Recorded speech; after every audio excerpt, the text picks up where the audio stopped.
എല്ലാവർക്കും നമ്മുടെ പുതിയ വീഡിയോയിലേക്ക് സ്വാഗതം. ഇന്നത്തെ നമ്മുടെ റെസിപ്പിയെ വളരെ ഈസി ആയിട്ട് നമുക്ക് ചെയ്തിട്ടെടുക്കാൻ പറ്റിയ നല്ല ക്രീമി ആയിട്ടുള്ളൊരു പുഡിംഗ് ആണ്. പുഡിംഗ് കഴിക്കാൻ ഇഷ്ടമുള്ളവരാണെങ്കിൽ ഒരിക്കലെങ്കിലും ട്രൈ ചെയ്ത് നോക്കേണ്ട ഒരു ഐറ്റം തന്നെയാണ് കേട്ടോ. അത്രയും ടേസ്റ്റാണ് ഇത് കഴിക്കാൻ വേണ്ടിയിട്ട്. അപ്പോൾ ചൈന ഗ്രാസോ ജലാറ്റിനോ ഒന്നും തന്നെ ഉപയോഗിക്കാതെ വളരെ ഈസി ആയിട്ട് നമുക്ക് ചെയ്തിട്ടെടുക്കാൻ പറ്റിയ ഒരു പുഡിംഗ് എങ്ങനെയാണ് തയ്യാറാക്കുന്നതെന്ന് ഒന്ന് കണ്ടു നോക്കാം. ഈ ഒരു വീഡിയോ കണ്ടുകൊണ്ടിരിക്കുന്ന സമയത്ത് നിങ്ങൾക്ക് ഇഷ്ടപ്പെടുവാണെങ്കിൽ മറക്കാതെ തന്നെ ഒരു ലൈക്ക് ബട്ടണും കൂടെ ഒന്ന് ക്ലിക്ക് ചെയ്യണേ. ചാനൽ ഒന്ന് സബ്സ്ക്രൈബ് ചെയ്ത് സപ്പോർട്ടും കൂടി ചെയ്യുക.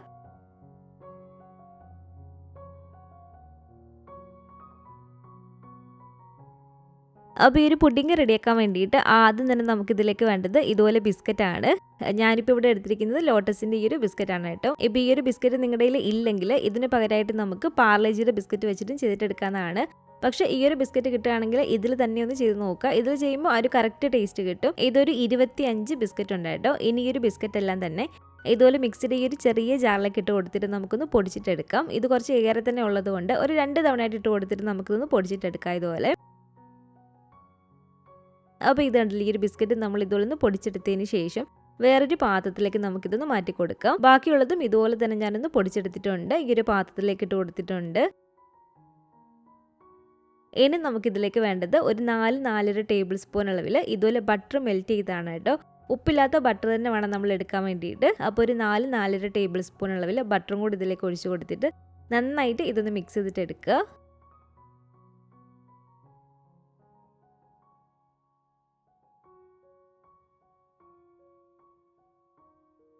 അപ്പോൾ ഒരു ബട്ടറും കൂടി ചേർത്ത് ഈ ഒരു ബിസ്ക്കറ്റിൻ്റെ പൊടി ഈ ഒരു പാത്രത്തിന് നമ്മളൊന്ന് മിക്സ് ചെയ്തെടുത്തതിന് ശേഷം നമ്മൾ ഏത് പാത്രത്തിലാണ് ഈ ഒരു പുഡിംഗ് സെറ്റ് ചെയ്യുന്നത് ആ ഒരു പാത്രത്തിലേക്ക് ഒരു 3 ടേബിൾ സ്പൂണോളൊക്കെ ഒരു ബിസ്ക്കറ്റിൻ്റെ ഒരു പൊടി നമുക്ക് ലാസ്റ്റ് ഡെക്കറേറ്റ് ചെയ്യാൻ വേണ്ടിയിട്ടൊന്ന് മാറ്റി വെച്ചതിന് ശേഷം ബാക്കി മുഴുവൻ ഈ ഒരു പാത്രത്തിലേക്ക് ഇട്ട് കൊടുക്കുക. എന്നിട്ടൊരു സ്പൂണോ സ്പാച്ചിലോ വെച്ചിട്ട് ഇതിൽ നന്നായിട്ടൊന്ന് അമർത്തി കൊടുക്കുക കേട്ടോ. അതിലൊന്ന് ഉറച്ചിരിക്കണം. ഇത് കണ്ടില്ല, ഇതുപോലെ ഞാൻ നന്നായിട്ടൊന്ന് അമർത്തി വെച്ച് കൊടുത്തിട്ടുണ്ട്. ഇതിന് നമുക്കൊരു 10 മിനിറ്റ് നേരത്തേക്കൊന്ന് ഫ്രീസറിലൊക്കെ എടുത്ത് വെച്ച് കൊടുക്കാം. ഇനി നമുക്കിതിലേക്ക് വേണ്ടത് 1 കപ്പ് അളവിൽ, അതായത് 250 ml പാലാണ് കേട്ടോ. പാലെടുക്കുമ്പോൾ വെള്ളമൊന്നും ചേർക്കാത്ത നല്ല ഫുൾ ഫാറ്റ് പാൽ തന്നെ വേണം കേട്ടോ നമ്മൾ ചേർത്ത് കൊടുക്കാൻ വേണ്ടിയിട്ട്. അപ്പോൾ 1 കപ്പ് അളവിൽ പാൽ ഞാൻ ഇതിലേക്ക് ഒഴിച്ചു കൊടുത്തിട്ടുണ്ട്. ഇനി ഇതുപോലൊരു പാത്രത്തിലേക്ക് നമുക്ക് ഒരു 1.5 ടേബിൾ സ്പൂൺ അളവിൽ കോൺഫ്ലോർ ഇതുപോലെ ഇട്ട് കൊടുക്കാം. ഈ ഒരു കോൺഫ്ലോറിന് പകരമായിട്ട് നിങ്ങൾക്ക് കസ്റ്റാർഡ് പൗഡർ വേണമെങ്കിൽ എടുക്കാവുന്നതാണ് കേട്ടോ. കസ്റ്റാർഡ് പൗഡർ ആണെങ്കിൽ ഒരു 2 ടേബിൾ സ്പൂണൊക്കെ എടുക്കാവുന്നതാണ്. ഇനി ഇതിലേക്ക് ഒരു 1/4 കപ്പ് അളവിൽ വെള്ളമോ അല്ലെങ്കിൽ ഒരു 1/4 കപ്പ് അളവിൽ പാലോ ചേർത്ത് കൊടുത്തിട്ട് നന്നായിട്ട് തന്നെ ഇതുപോലെ ഒന്ന് മിക്സ് ചെയ്തിട്ട് എടുക്കുക. അപ്പോൾ ഇത് കണ്ടില്ല, ഇതുപോലെ നന്നായിട്ട് തന്നെ മിക്സ് ചെയ്തെടുത്തിട്ടുണ്ട്. ഇത് നമുക്കൊന്ന് മാറ്റി വെക്കാം. ഇനി നമുക്ക് ഈ ഒരു പാലൊന്ന് ചൂടാക്കിയിട്ട് എടുക്കാം കേട്ടോ. ഇതുപോലെ നന്നായിട്ട് ഇളക്കി കൊടുത്ത് പാലൊന്ന് ചൂടായിട്ട് വരുന്ന സമയത്ത് ഇതിലേക്ക് നമുക്ക് മധുരത്തിന് ആവശ്യമായിട്ടുള്ള പഞ്ചസാര ഇട്ട് കൊടുക്കാം. ഒരു 3 ടേബിൾ സ്പൂൺ പഞ്ചസാര ഞാനിപ്പോൾ ഇതിലേക്ക് ഇട്ട് കൊടുക്കുകയാണ്. ഈ ഒരു പഞ്ചസാരയ്ക്ക് പകരം നിങ്ങൾക്ക് കണ്ടൻസ്ഡ് മിൽക്ക് വേണമെങ്കിലും ചേർത്ത് കൊടുക്കാവുന്നതാണ് കേട്ടോ. അപ്പോൾ പഞ്ചസാരയും കൂടി ചേർത്ത് കൊടുത്തിട്ട് നന്നായിട്ട് ഇതുപോലെ നിലക്കിയിട്ട് എടുക്കാം. ഇനി നമുക്കിതിന് നല്ലൊരു ഫ്ലേവർ കിട്ടാൻ വേണ്ടിയിട്ട് ചേർത്ത് കൊടുക്കേണ്ടത് ഒരു 1/4 ടീസ്പൂൺ അളവിൽ വാനില എസൻസ് ആണ്. അപ്പോൾ വാനില എസൻസും കൂടി ചേർത്ത് കൊടുത്തിട്ട് നന്നായിട്ട് തന്നെ നിലക്കിയിട്ട് എടുക്കുകയാണ്. ഇപ്പോൾ പാല് നന്നായിട്ട് തന്നെ ചൂടായിട്ട് വന്നിട്ടുണ്ട് കേട്ടോ. ഇതുപോലെ നന്നായിട്ട് ചൂടായിട്ട് വരുന്ന സമയത്താണ് നമ്മൾ നേരത്തെ മിക്സ് ചെയ്ത് വെച്ചിട്ടുള്ള ഒരു കോൺഫ്ലോറിൻ്റെ ഒരു മിക്സ് ഇല്ലേ, അത് വീണ്ടും നന്നായിട്ടൊന്ന് മിക്സ് ചെയ്തതിന് ശേഷം ഇതിലേക്ക് നമുക്ക് ഒഴിച്ചു കൊടുക്കാം. എന്നിട്ട് നന്നായിട്ട് ഇളക്കിയിട്ടെടുക്കുക. ഇതുപോലെ നമ്മൾ കൈവിടാതെ ഇളക്കി കൊടുത്ത് അത്യാവശ്യം ഇതൊന്ന് കുറുകിയ ഒരു പാകത്തിന് വേണം കേട്ടോ റെഡിയാക്കി എടുക്കാൻ വേണ്ടിയിട്ട്. അപ്പോൾ ഇളക്കി കൊടുത്തുകൊണ്ടേ ഇരിക്കുക, അല്ലെങ്കിൽ ഇത് അടി പിടിക്കുന്നതായിരിക്കും. അതുപോലെ തന്നെ ഒരുപാടങ്ങ് തീ കൂട്ടി വെച്ച് കൊടുക്കരുത്. ഒരു മീഡിയം ഫ്ലെയിമിനും ലോ ഫ്ലെയിമിനും ഇടയ്ക്ക് നമ്മൾ വെച്ച് കൊടുത്താൽ മതി കേട്ടോ.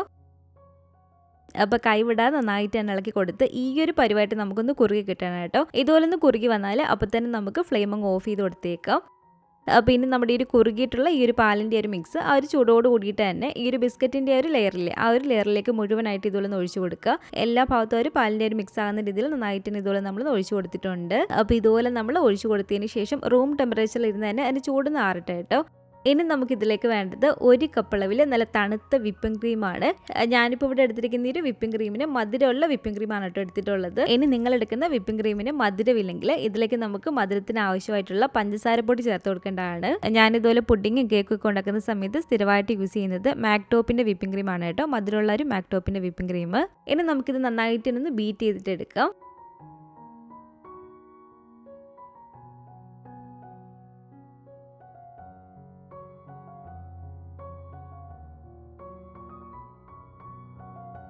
ഇനി നമ്മുടെ ഈ ഒരു പുഡിങ്ങിന് മെയിൻ ആയിട്ടുള്ള ഒരു ടേസ്റ്റ് നൽകുന്നത് ഇതുപോലെ ഈ ഒരു ക്രീമിലേക്ക് നമ്മൾ ചേർത്ത് കൊടുക്കേണ്ടത് ഇതുപോലെ ബിസ്കോഫിൻ്റെ ഒരു സ്പ്രെഡാണ് കേട്ടോ. അതൊരു 4-5 ടേബിൾ സ്പൂണോളം നമുക്കിതിലേക്ക് ചേർത്ത് കൊടുക്കണം. ഞാനിപ്പോൾ ഇതിൽ ആദ്യം എടുത്ത ഒരു ലോട്ടസ് ബിസ്ക്കറ്റിൻ്റെ തന്നെ ബിസ്കോ സ്പ്രെഡാണ് കേട്ടോ ഇതുപോലെ എടുത്തിരിക്കുന്നത്. അതുപോലെ തന്നെ ഇപ്പോൾ നമ്മുടെ ഈ ഒരു ബിസ്കോ സ്പ്രെഡ് ഇല്ലെങ്കിൽ അതില്ലെന്ന് കരുതി നമ്മൾ ഈ ഒരു പുഡിങ് ചെയ്യാതിരിക്കേണ്ട. അതിന് പകരമായിട്ട് ഞാൻ ആദ്യം പറഞ്ഞ പോലെ തന്നെ ആ ഒരു ലോട്ടസ് ബിസ്ക്കറ്റ് അല്ല നിങ്ങൾ എടുക്കുന്നത്, പാർലേജി ബിസ്ക്കറ്റൊക്കെ ആണെങ്കിൽ നമ്മൾ കുറച്ച് പാർലേജി ബിസ്ക്കറ്റ് മിക്സിയുടെ ജാറിലേക്ക് ഇട്ട് കൊടുത്തിട്ടൊന്ന് പൊടിക്കുക. എന്നിട്ട് അതിലേക്ക് നമ്മൾ കുറച്ച് ബട്ടർ മെൽറ്റ് ചെയ്തത് ഒഴിച്ചു കൊടുക്കുക. അതുപോലെ തന്നെ കുറച്ച് വാനില എസൻസും കൂടെ ഒഴിച്ചു കൊടുത്തിട്ട് ഒരു തിക്കൊരു പേസ്റ്റ് പരുവത്തിൽ നമ്മൾ ആക്കിയിട്ട് എടുക്കുക. എന്നിട്ട് ആ ഒരു പേസ്റ്റ് നമ്മൾ ഈ ഒരു ക്രീമിലേക്ക് ഒഴിച്ചു കൊടുത്താൽ മതി കേട്ടോ. അങ്ങനെ ചെയ്താലും നല്ല ടേസ്റ്റ് തന്നെയാണ്.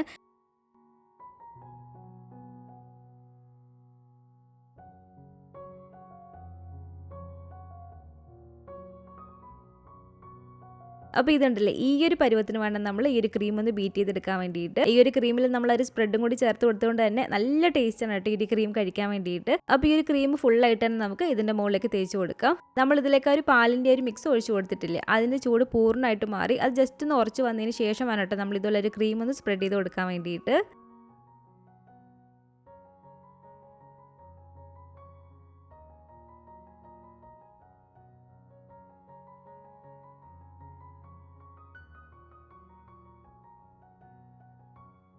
അപ്പോൾ ക്രീം ഇതുപോലെ ഫുള്ളായിട്ട് തന്നെ സ്പ്രെഡ് ചെയ്ത് കൊടുത്തതിന് ശേഷം ഇനി നമുക്കിതിൻ്റെ മുകൾ ഭാഗം ഇഷ്ടമുള്ള രീതിക്കൊന്ന് ഡെക്കറേറ്റ് ചെയ്തിട്ട് എടുക്കാനാണ്. ഞാനിപ്പോൾ ഇവിടെ ഒരു ബിസ്കോഫ് സ്പ്രെഡ് തന്നെ നന്നായിട്ടൊന്ന് ചൂടാക്കി ഒന്ന് ലൂസാക്കി എടുത്തിട്ടുണ്ട്. ആ ഒരു ചൂട് കുറഞ്ഞതിന് ശേഷം മാത്രം ഇതിൻ്റെ മുകളിലായിട്ട് നമുക്ക് ഇതിലൊരു സ്പൂണും കൊണ്ട് ജസ്റ്റ് ഇതിലൊന്ന് വട്ടത്തിലൊന്ന് ഇതുപോലെ ഒഴിച്ചു കൊടുക്കാട്ടെ. ഇതുപോലെ എല്ലാ ഭാഗത്തും എത്തുന്ന രീതിയിൽ ഇതുപോലെ നമ്മൾ ജസ്റ്റ് ഒന്ന് ചുറ്റിച്ച് ഇതുപോലെ ഫുള്ളായിട്ടൊന്ന് ഒഴിച്ചു കൊടുക്കുക.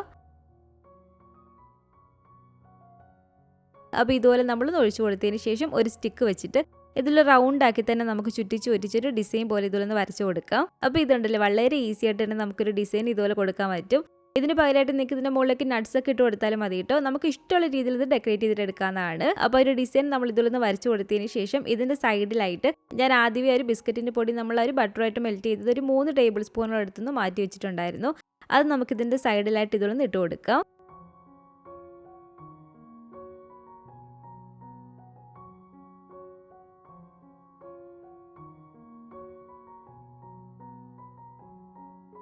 അപ്പോൾ ഇതുപോലെ ഫുള്ളായിട്ട് തന്നെ ഒരു സൈഡിലെല്ലാം തന്നെ ഒരു ബിസ്ക്കറ്റിൻ്റെ പൊടിയും കൂടി ഇട്ട് കൊടുത്തിട്ടുണ്ട്. ഇനി നമുക്കിത് ഫ്രിഡ്ജിലേക്ക് എടുത്ത് വെച്ച് കൊടുത്തിട്ടൊന്ന് സെറ്റ് ചെയ്തിട്ട് എടുക്കാം.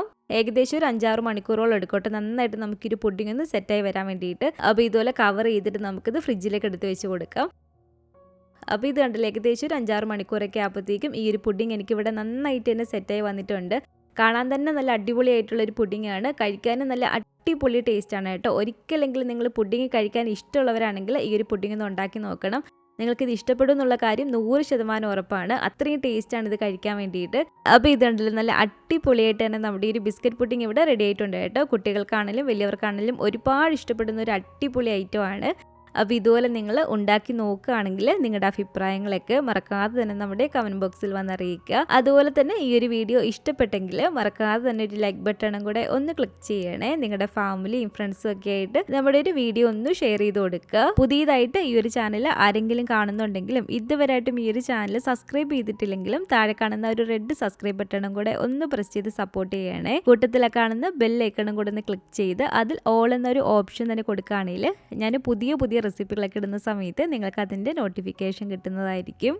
ഇൻഷാ അല്ലാഹ് വീണ്ടും നമുക്കിതുപോലെ നല്ലൊരു റെസിപ്പിയായിട്ട് കാണാം.